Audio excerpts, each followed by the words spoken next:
नमस्कार, स्पॉटलाइट हरियाणा में आप सभी का स्वागत है। मैं हूं शिखा महाजन। एक बार फिर आपके सामने हाजिर हूं हफ्ते की बड़ी खबरों के साथ। इस हफ्ते सीएम नायब सिंह सैनी के अग्निवीरों को लेकर ऐलान की सबसे बड़ी खबर रही। उसके बाद विपक्ष की प्रतिक्रिया भी इसमें सामने आई। तो चलिए सबसे पहले बात करते हैं हरियाणा सरकार द्वारा लिए गए अग्निवीरों के फैसले की।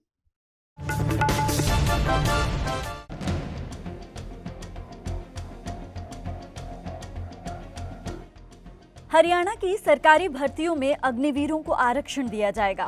बुधवार को मुख्यमंत्री नायब सिंह सैनी ने राज्य में अग्निवीरों को लाभ देने के लिए कई बड़ी घोषणाएं की। उन्होंने कहा कि जो युवा भारतीय सेना में अग्निवीर रह चुके हैं, उन्हें हरियाणा में सरकारी नौकरी में 10% तक आरक्षण का लाभ दिया जाएगा। राज्य सरकार की ग्रुप सी भर्ती में 5% रिजर्वेशन दिया जाएगा। अग्निवीरों के लिए ब्याज मुक्त ऋण समेत अन्य घोषणाओं के साथ साथ सीएम नायब सिंह सैनी ने सबसे बड़ा ऐलान राज्य में निकलने वाली गवर्नमेंट जॉब्स को लेकर की है। उसमें कहा गया है कि हरियाणा पुलिस कांस्टेबल भर्ती, माइनिंग गार्ड भर्ती, फॉरेस्ट गार्ड भर्ती, जेल वार्डन, एसपीओ जैसी नौकरियों में अग्निवीर को 10% आरक्षण दिया जाएगा, जबकि ग्रुप सी में 5% पद अग्निवीर के लिए आरक्षित रहेंगी।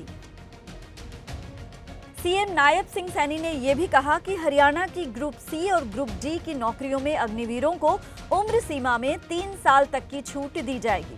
सीएम सैनी ने घोषणाएं जो की हैं, उसकी कुछ खास बातें। अग्निवीर के पहले बैच को अधिकतम उम्र सीमा में 5 साल की छूट दी जाएगी। ग्रुप सी के सिविल पदों पर होने वाली सीधी भर्तियों में अग्निवीरों को 5% क्षैतिज आरक्षण दिया जाएगा। ग्रुप बी की भर्तियों में 1% हॉरिजॉन्टल रिजर्वेशन दिया जाएगा।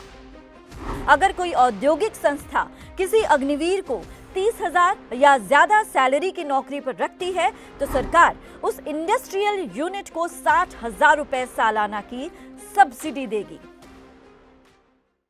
अग्निवीरों को ग्रुप बी और सी में सरकारी पदों के लिए निर्धारित अधिकतम आयु 3 वर्ष की छूट प्रदान की जाएगी, परंतु अग्निवीरों के पहले बैच के मामले में आयु में यह छूट 5 वर्ष की होगी।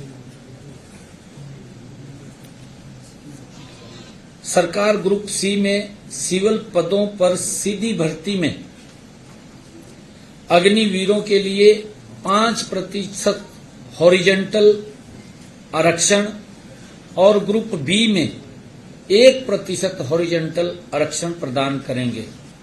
यदि कोई अग्निवीर अपना उद्यम स्थापित करता है, तो सरकार 5 लाख तक के ऋण पर ब्याज सहायता प्रदान की जाएगी। 5 लाख रुपए तक का अगर वो ऋण लेकर के काम करता है तो कोई ब्याज नहीं है उसके ऊपर। अग्निवीरों को प्राथमिकता के आधार पर आर्म लाइसेंस दिया जाएगा। सरकारी विभागों, बोर्डों, निगमों में तैनाती चाहने वाले अग्निवीरों को मैट्रिक स्कोर में प्राथमिकता दी जाएगी। विपक्षी दलों ने लोगों को बरगलाने की कोशिश करी अग्निवीर को लेकर के कि इनके भविष्य का क्या होगा। तो पहला कदम आपने देखा यह हरियाणा प्रदेश के मुख्यमंत्री नायब सिंह सैनी जी ने उठाया। उन्होंने 10% आरक्षण, हॉरिजॉन्टल आरक्षण अग्निवीरों का जो है हमारी हरियाणा सरकार के अंदर किया। ये बहुत बड़ी बात है और ये दर्शा देती है कि हम अपने प्रदेश के युवाओं के लिए जो अग्निवीर बन के सेना में जाना चाहते हैं, अनुशासित जिंदगी जीना चाहते हैं, एक बेहतर वापसी अग्निवीर के तौर पर करके अपना उज्जवल भविष्य चाहते हैं, तो इन भविष्य की, उज्जवल भविष्य की और उस अनुशासित जिंदगी का जो मिश्रण है वो कहीं ना कहीं हमारे हरियाणा प्रदेश की प्रशासनिक व्यवस्था में भी नजर आए, इसको आज सुनिश्चित कर दिया और अपने आप में दर्शा दिया कि हरियाणा सरकार कितनी संजीदा है अपने प्रदेश के युवाओं को लेकर के, अग्निवीर को लेकर के, अपने सैनिकों को लेकर के। तो बहुत बड़ा कदम आज नायब सिंह सैनी जी ने उठाया। वहीं विपक्ष ने सीएम सैनी के ऐलान पर जुबानी हमले किए हैं। हरियाणा कांग्रेस के प्रभारी दीपक बाबरिया ने इस मुद्दे पर कहा कि आज तक बीजेपी का इतिहास जुमले का इतिहास रहा है। उन्होंने कहा कि क्या किसी को भी 15 लाख मिला? ये जो है अग्निवीरों की आंख में, जवानों की आंख में धूल झोंकने की बात है। आज तक भारतीय जनता पार्टी का इतिहास जुमले का इतिहास रहा है। मैं आप सबसे पूछूंगा, आप में से किसी को 15 लाख मिला? मैं आप सबसे पूछूंगा, 2 करोड़ रोजगार थे, उसमें से आपका एक घर में जो रोजगार आया। ये जो है अग्निवीरों के आंख में, जवानों के आंख में धूल झोंकने की बात है। जब आप आर्मी में ही उनको पूरा सम्मान के साथ एक उसकी जॉब दे सकते हैं, उसके साथ उसका भर्ती कर सकते हैं, तो वहाँ से निकाल के हम यहाँ देंगे, वहाँ देंगे, ये सरकार ने कभी कोई वादे पूरे नहीं किए। और ये भी जो है it is a temporary respite. उसमें वहाँ आप उसको जो है एक उनकी बेइज्जती करके फिर कहोगे कि यहाँ इसका मान बनाएंगे, उसका कोई मतलब नहीं रहता है। ये एक जुमला है और मैं इसको कड़ी से कड़ी निंदा करता हूँ कि आप लोगों को मूर्ख बनाने की बात खत्म कर दें। हरियाणा से कांग्रेस सांसद दीपेंद्र हुड्डा ने कहा कि बीजेपी सरकार घोषणा वीर सरकार बन चुकी है। काम चवन्नी के और घोषणाएं 10 रुपए की करती हैं।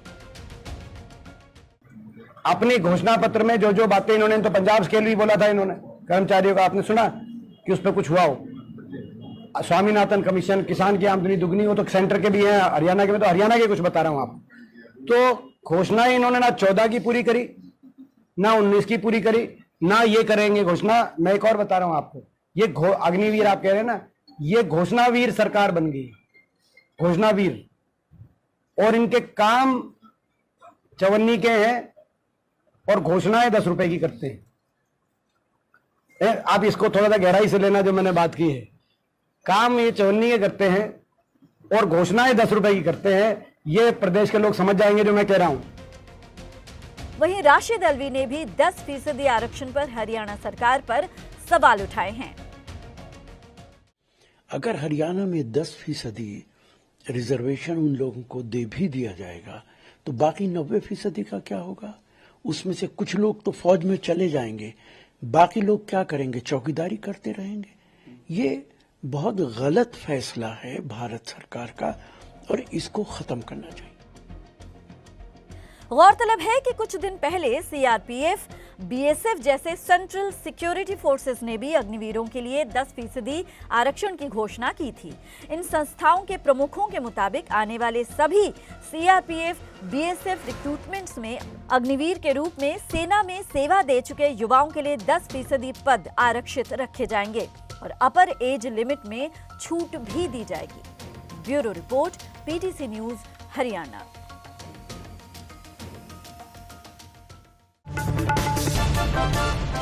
पूर्व मंत्री और भाजपा नेता मनीष ग्रोवर ने विधानसभा चुनावों को लेकर दावा किया है कि इस बार बीजेपी बड़े मार्जिन से जीत दर्ज करेगी। इसी के साथ कांग्रेस पर भी उन्होंने निशाना साधा है।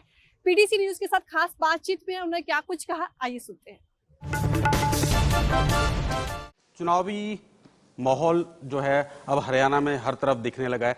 सभी राजनीतिक पार्टियों ने जो है चुनावी बिगुल फूंक दिया है। कार्यक्रम लगातार हो रहे हैं और जो गृह मंत्री हैं वो भी इस दौरान जो है 2 बार हरियाणा का दौरा कर चुके। क्या लगता है भाजपा आज कहां स्टैंड करती है और क्या जो है भाजपा जो दावा कर रही है उसमें कहां तक सफल हो पाएगी? हरियाणा भारतीय जनता पार्टी अभी लोकसभा चुनाव से अभी हम निकले हैं जी। और तीसरी बार 1962 के बाद गैर कांग्रेसी कोई पार्टी, भाजपा, उसके प्रधानमंत्री, देश की जनता ने फिर आशीर्वाद दिया। ये इतिहास के पन्नों में लिखा जाएगा कि एक ही दल और एक ही नेता तीसरी बार प्रधानमंत्री की शपथ ले। इस बीच में हरियाणा के चुनाव जो अक्टूबर में हैं, भारतीय जनता पार्टी आज पूरी तरह हम तैयार हैं।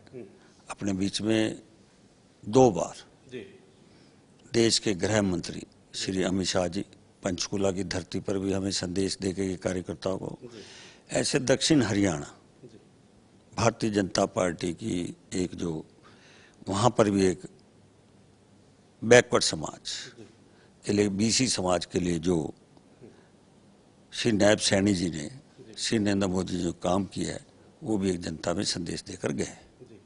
तो तो हरियाणा के लिए जो चुनाव में का भाजपा दावा कर रही है तीसरी बार सरकार बनाएगी, हालांकि जो है जो लोकसभा के चुनाव थे उसमें 50-50 पर दोनों पार्टियां रही, चाहे कांग्रेस की बात करें या भाजपा की बात करें।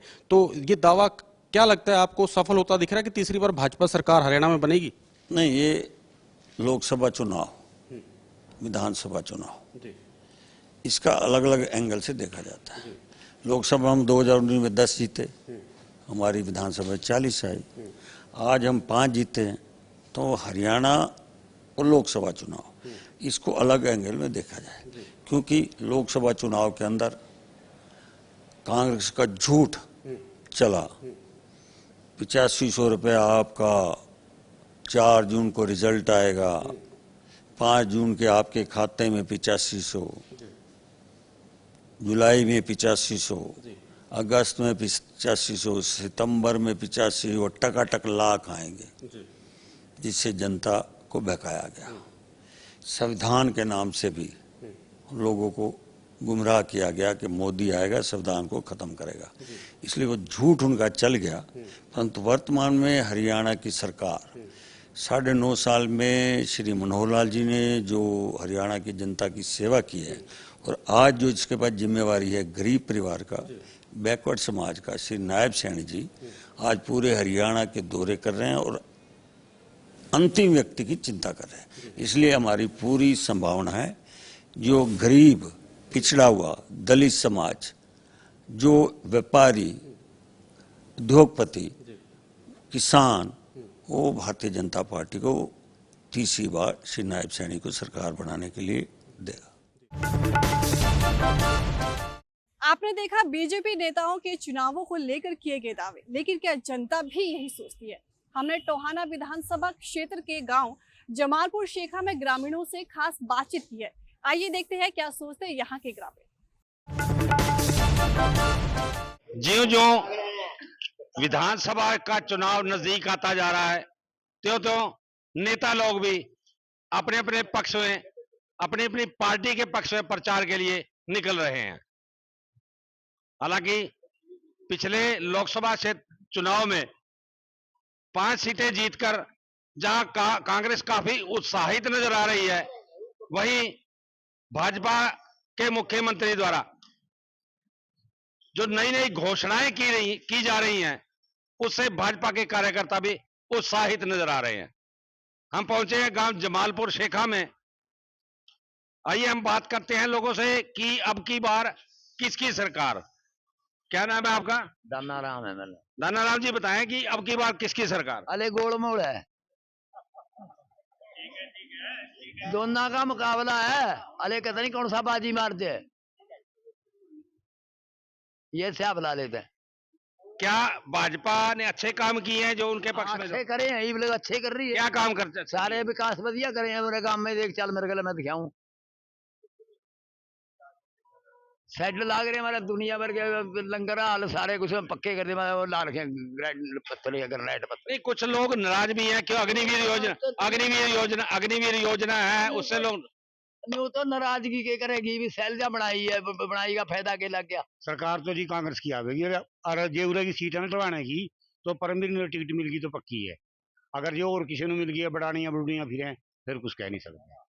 हाँ, अगर 3 प्रत्याशी हैं जो कि एक जो जेजेपी छोड़कर अब कांग्रेस में आए हैं, जो प्रदेश अध्यक्ष है निशान सिंह, वो भी प्रत्याशी हैं, साथ में देवेंद्र सिंह बबली वो भी प्रत्याशी हैं। हो सकते हैं बबली भी जीत सके तो परमवीर भी यहाँ कांग्रेस में 2 सीट काट सके। तो अब की बार जो है ना बदलाव के मूड में है लोग। बदलाव के मूड में। आप बताएं जी कि अब की बार किसकी सरकार आएगी? कांग्रेस की। अब की बार बदलाव कराएंगे, तो अब की बार बदलाव के मूड में है सरकार। जो अब अग्निवीर योजना पे 10% आरक्षण का जो घोषणा की है, उससे क्या लगता है आप? मेरी बात सुनो जी, इसके 15 साल हो गए, 10 साल हो गए भाजपा आई नू, इसने कोई काम नहीं किया। वैसे वादे कर देती है, काम नहीं करती है। ये अग्निवीर योजना का 1 करोड़ रुपये शहीदों को देने का बनाया था, इन्होंने किसी को नहीं दिएगा अभी तक। एक शहीदों को भी 1 करोड़ रुपया दिया हो, तो इससे बहुत दुखी हैं लोग। और महंगाई बहुत ज्यादा है, तो अपना मजदूर भी और भी सब ज्यादा परेशान है इससे। की बार किसकी सरकार आएगी? कांग्रेस आवेगी। क्यों बदलाव करने के मूड में है कांग्रेस? हाँ हाँ, क्यों कांग्रेस ही क्यों? कांग्रेस अच्छे काम करे, गरीब के साथी है। तो भाजपा भी अच्छे काम कर रही है, गरीबों को अनाज भी दे रही है साथ में। हमारा कुछ नहीं दे रही, क्या है 5 किलो कम 5 किलो अनाज में हाँ। तो क्या जेजेपी का भी यहाँ से प्रत्याशी जीत सकते हैं? नहीं जीता। पीटीसी न्यूज के लिए टोहाना से सतीश अरोड़ा। चुनाव तो आगे है, लेकिन दूरदराज के क्षेत्रों की समस्याएं खत्म होने का नाम नहीं ले रही है। अब देखिए पलवल स्कूल की ये हालत, जहां स्कूल तक जाती सड़क नाले में तब्दील हो चुकी है, लेकिन यहां पर सिवाय आश्वासन के कुछ नहीं मिलता।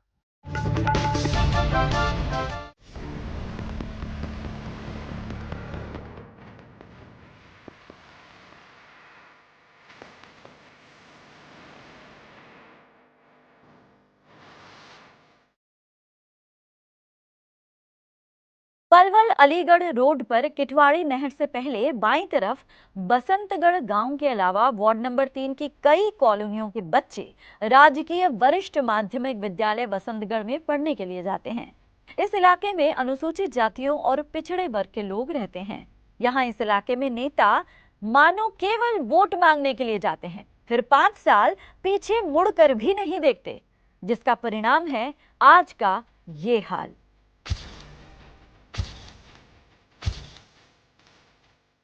जी हाँ, हम बात कर रहे हैं पलवल के इस इलाके की। इस क्षेत्र में नगर परिषद पलवल द्वारा अमृत वन योजना के तहत सीवरेज लाइनें बिछाई गई थी। सीवरेज पाइपलाइन के लिए करीब 2 साल पहले सरकारी स्कूल की ओर जाने वाली पक्की सड़क को खोदकर यानी डिसमेंटल कर पाइप डाले गए थे। पाइपों को डाले भी लगभग 2 साल हो चुके हैं, लेकिन सड़क को जिसे 2 साल पहले नाले का रूप दे दिया गया था, उसे ठीक तक नहीं किया गया। लोगों की माने तो 12वीं तक के सरकारी स्कूल के लिए जाने वाली सड़क को ठीक करने के लिए कई बार विधायक दीपक मंगला को बोला जा चुका है और कई बार ये लोग पलवल नगर परिषद के अध्यक्ष से भी मिल चुके हैं। साथ ही साथ अधिकारियों को भी कई बार लोगों ने अवगत कराया है, लेकिन हालात वही ढाक के 3 पार, कोई ध्यान नहीं दे रहा। लोगों के मुताबिक जब भी बारिश आती है तब न केवल पूरी की पूरी सड़क पानी में डूब जाती है, बल्कि स्कूल में भी पानी भर जाता है, जिसके कारण मजबूरन स्कूल के बच्चों की भी छुट्टी करनी पड़ती है और कुछ बच्चे रास्ता नहीं होने के कारण स्कूल तक नहीं जा पाते। लोगों ने इस सड़क को अविलंब यानी तुरंत ठीक करने और बनवाने की मांग की है। समस्या थोड़ी ये है, एक तो बाउंड्री वाल यहाँ नहीं है कंप्लीट, और यहाँ झील है, आप देख रहे हैं पानी भरा हुआ सारे में, और जो मेन रोड से यहाँ का रास्ता है वो भी ठीक नहीं है, हमें गांव के अंदर से आना पड़ता है।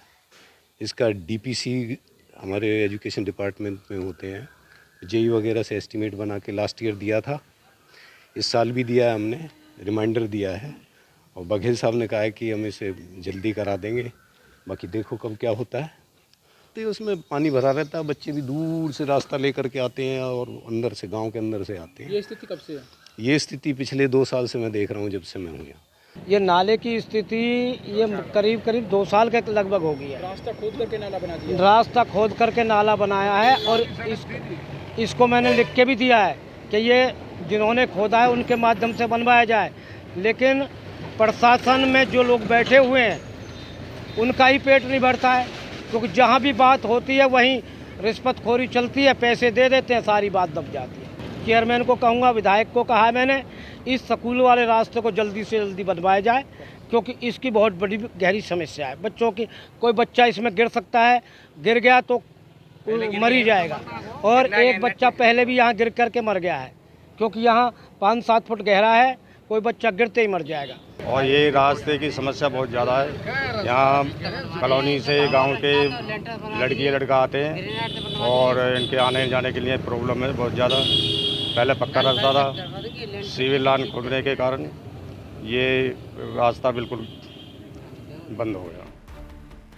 वहीं पीटीसी न्यूज की टीम जब पलवल नगर परिषद के कार्यकारी अधिकारी से मिली तो उनका कहना है कि अमृत वाणी योजना के तहत सिविल लाइन बचाने के लिए सड़क को तोड़ा गया था। सड़क के लिए एस्टीमेट बनाया जा चुका है और 21 लाख रुपए आवंटित भी किए जा रहे हैं। परिषद पलवल में अमृत वन के तहत पूरे शहर में अमृत सीवर लाइन और का कार्य किया जा रहा था, सीवर लाइन और वाटर सप्लाई का। तो सीवर लाइन का कार्य हमारा कंप्लीट हो चुका है। एसटीपी जो हमारे वो हैंडओवर भी हो चुके हैं। जो बसंतगढ़ वाले स्कूल वाले रास्ते की उसकी शिकायत जिस तरीके से आई भी थी पहले, तो वो क्योंकि वो रास्ते में मेन लाइन है, वहाँ पे मेन लाइन दबाई गई है, वहाँ पे वो एसटीपी तक जा चुकी है और उसे अब चेक भी कर लिया गया है कि वो कहीं लीकेज तो नहीं है, इसलिए इसमें काम में थोड़ी देरी हुई। नगर परिषद की हाउस की मीटिंग लास्ट जो 27/6 को हुई थी, उसमें इस काम के लिए रेजोल्यूशन पास करा लिया गया और अब इस सड़क का निर्माण करवा दिया जाए। बहरहाल समस्या बरसों से है और तमाम आश्वासनों के बावजूद कार्रवाई हो नहीं रही और यही सच है। अब देखना ये होगा कि नगर परिषद से मिले आश्वासन के बाद हालात क्या होते हैं। क्या वाकई काम होगा या फिर ये आश्वासन भी झुनझुना साबित होगा। पलवल से गुरुदत्त गर्ग के साथ PTC news Haryana.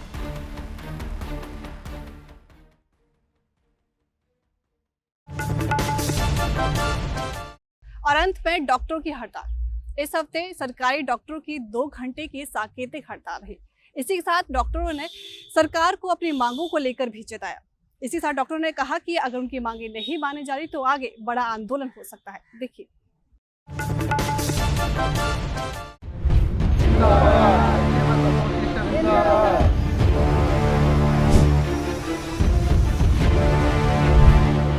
Haryana civil medical service association के आह्वान पर सोमवार को प्रदेश में डॉक्टर अपनी मांगों को लेकर हड़ताल पर रहे। सुबह 9 बजे से लेकर 11 बजे तक हड़ताल रखी गई। डॉक्टरों ने इस दौरान सरकार के खिलाफ रोष जताया। उनका कहना है कि अगर सरकार मांगे नहीं मानती है तो 25 जुलाई के बाद अनिश्चितकालीन हड़ताल पर जाने का फैसला हो सकता है। वहीं हड़ताल के कारण मरीजों को भी काफी परेशानी हुई। रविवार की छुट्टी होने के कारण सोमवार को ओपीडी जब खुली तो मरीजों की संख्या भी ज्यादा रही। मरीज इलाज करवाने के लिए ओपीडी में गए लेकिन डॉक्टर नहीं मिले। इसके चलते मरीजों का इंतजार काफी लंबा रहा। नारनौल के सरकारी अस्पताल में हालात बदतर दिखे। आंख दिखाने आई हूँ, डॉक्टर छुट्टी पे है। हड़ताल पर है, छुट्टी पर? हड़ताल पर। कितनी देर हो गई आप? मैं परेशान हूँ, घंटा भर हो गया। आपको नहीं लगता कि डॉक्टर के हड़ताल पर जाने से आपको परेशानी हो रही है? परेशानी हो रही है, आंख में दर्द हो रहा है। आपको बता दें कि डॉक्टरों ने मांगों को लेकर पहले भी हड़ताल की थी। इस दौरान तत्कालीन स्वास्थ्य मंत्री अनिल विज ने आश्वासन दिया था कि सरकार उनकी मांगों पर विचार कर रही है और जल्द उन्हें पूरा कर दिया जाएगा, लेकिन अभी तक ऐसा नहीं हुआ। हड़ताली डॉक्टरों के मुताबिक इसके चलते मजबूरन उन्हें काम रोकना पड़ा है और इसकी जिम्मेदार सरकार है।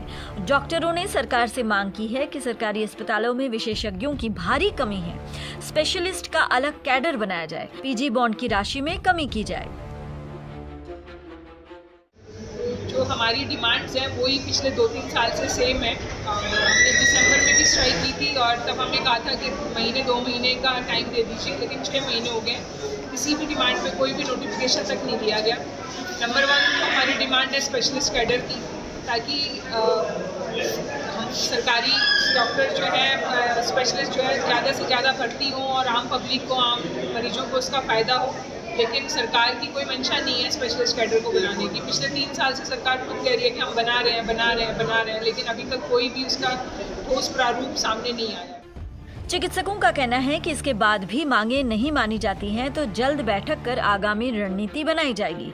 दरअसल पेन डाउन करने वाले चिकित्सक डॉक्टरों के लिए एक विशेषज्ञ कैडर का गठन करने, गतिशील सुनिश्चित करियर प्रगति यानी एसीपी योजना लागू करने, एसएमओ की सीधी भर्ती पर तुरंत रोक लगाई जाने की हड़ताली डॉक्टर मांग कर रहे हैं। इसके साथ ही पीजी के लिए बॉन्ड राशि 1 करोड़ से 50 लाख किए जाने की मांग, ग्रामीण क्षेत्रों को दूरस्थ घोषित कर पीजी कोटा बहाल करने की मांग, स्पेशलिस्ट के लिए अतिरिक्त इंसेंटिव, डॉक्टर की 10 साल में प्रमोशन, जल्द पीजी पॉलिसी बनाने की मांग, ये कुछ ऐसी मांगे हैं जिनको लेकर डॉक्टर असंतुष्ट दिखाई दे रहे हैं। ऐसे में अब देखना होगा कि डॉक्टरों की मांगों की तरफ सरकार का कब ध्यान जाता है।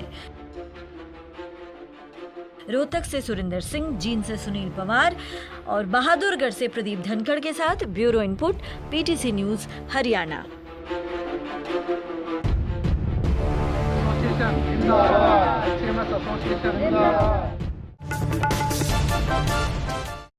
स्पॉटेड हरियाणा में इस हफ्ते इतना ही। अगले हफ्ते आपसे फिर मुलाकात होगी, तब तक के लिए नमस्कार।